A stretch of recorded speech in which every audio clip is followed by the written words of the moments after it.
जय हिंद दोस्तों, मैं आप सभी के बीच लेकर आ गया हूँ क्लास 10th के लिए आपका जो हिंदी सब्जेक्ट का जो गोधुली बुक है उसका मैं काव्य खंड लेकर आ गया हूँ।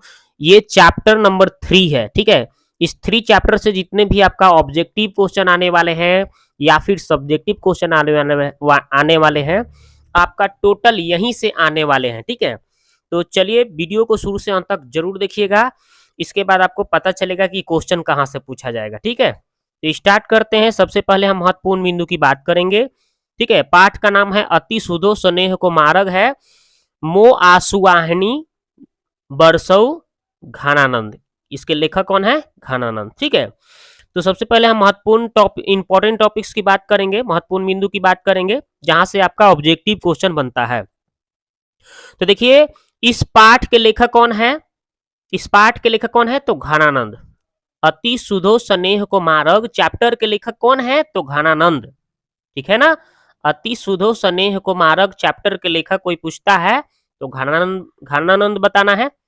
आगे आपको बताना है घनानंद का जन्म कब हुआ था? तो 1889 ईस्वी में, 1889 ईस्वी में इनका जन्म हुआ था घनानंद का। आगे देखिए, घनानंद रीति युगिन, रीति मुक्त और काव्य धारा के सिरमौर कवि हैं।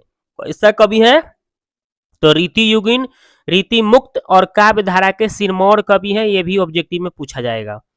आगे देखिए, घनानंद 1739 ईस्वी में नादिर शाह के सैनिकों द्वारा मारे गए। मतलब कि नादिर शाह के सैनिक के द्वारा घनानंद क्या हो गए? मारे गए।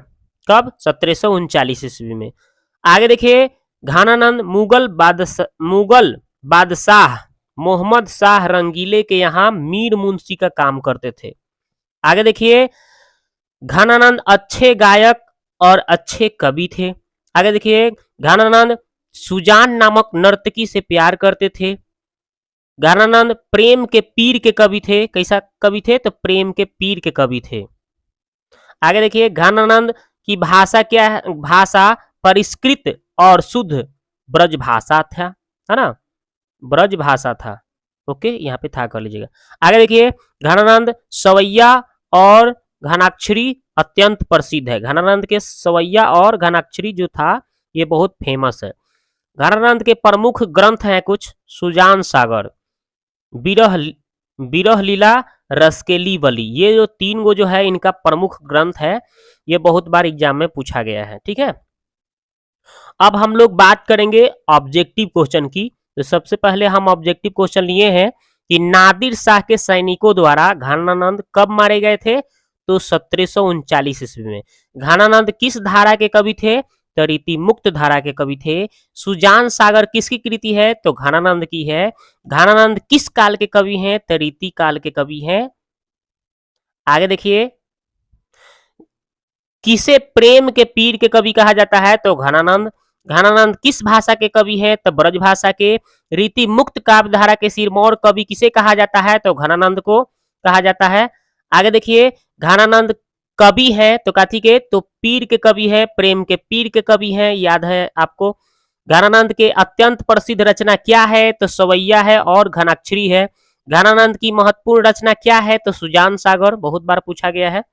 आगे देखिए, कवि ने पराजन्य किसे कहा है? तो बादल को कहा है। रज का अर्थ क्या होता है? तो रज का अर्थ धूल होता है। जर का अर्थ क्या होता है? तो जर के मतलब सोना होता है, ठीक है। आगे देखिए, मीर मुंशी जानकर किस कवि का वध कर दिया गया था? तो घनानंद को, घनानंद का वध कर दिया गया था। परहित के लिए देह कौन धारण करता है? तो बादल देह धारण करता है। घनानंद के अनुसार प्रेम का मार्ग कैसा होता है? तो सीधा और सरल होता है। घनानंद की भाषा क्या है? तो परिष्कृत और शुद्ध ब्रज भाषा है।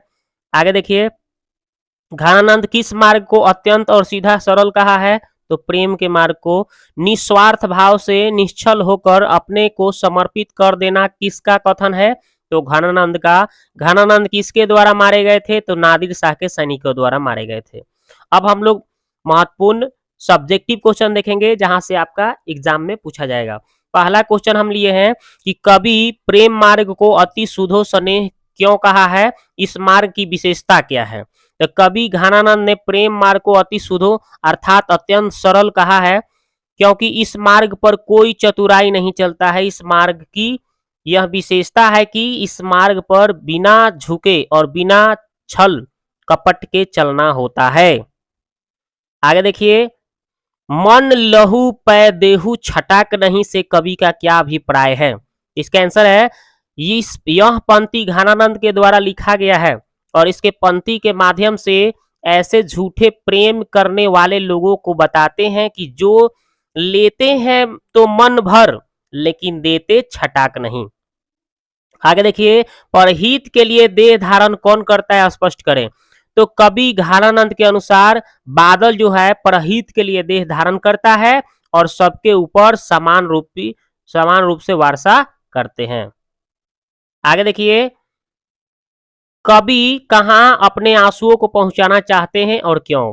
कवि घनानंद सुजान के आंगन में अपने आंसुओं को पहुंचाना चाहते हैं, क्योंकि कवि सुजान के वेदना में क्या कर रहे हैं, रो रहे हैं। ठीक है, तो ये आपका टोटल यहाँ से 3 चैप्टर कंप्लीट हुआ, ऑब्जेक्टिव सब्जेक्टिव। अब हम 4 चैप्टर अगले वीडियो में लेकर आएंगे। ठीक है, तो वीडियो कैसा लगा आप कमेंट बॉक्स में जाकर कमेंट कीजिए। मिलते हैं नेक्स्ट वीडियो में।